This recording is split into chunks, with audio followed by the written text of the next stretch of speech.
It's 2008. Barack Obama is elected as the first black president. The Phillies win the World Series. Taylor Swift and Lady Gaga are the hot new artists. For me, it's the year that completely changed my life. Hi, I'm Holly, and this is my story. I was in a car accident that resulted in a T5 spinal cord injury. It wasn't until a week later that I would realize what that actually meant. I was unable to move or feel anything from my chest down, and I would never walk again.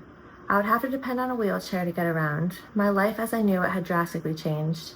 I was just out of college, enjoying every day.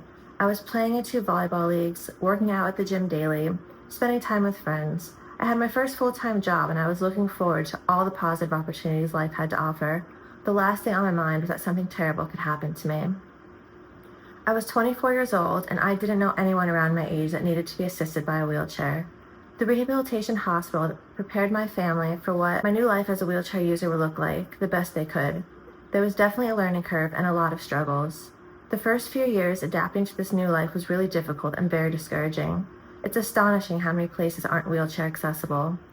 I went back to work 7 months post-injury. I actually still work for that company today as a senior financial analyst. It was a sense of normalcy for me, and I really wanted to feel like myself again. It helped a little, but something was still missing.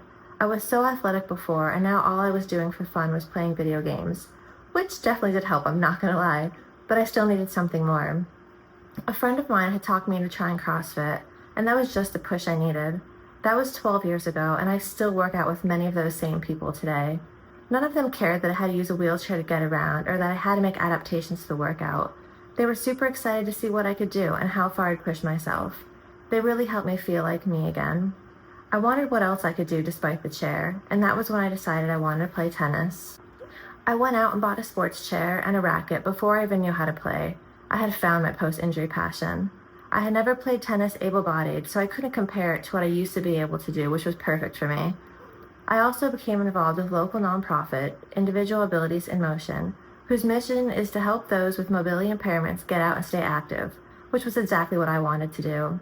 I was able to try so many adaptive activities and meet people with different mobility impairments. I spent a few years on the board of this nonprofit. I wanted to help inspire others.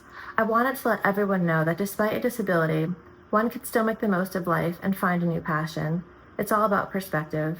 It's so easy to let what you can no longer do get you down. I found that focusing on what makes me happy helps drown out the negative thoughts. This is not the life I had envisioned for me 17 years ago, and I cannot change what had happened to me, but I decided to make the most of it. I hope that I could help someone else reach that same conclusion. You're dealt one hand in life, and it's up to you on how you're going to play it.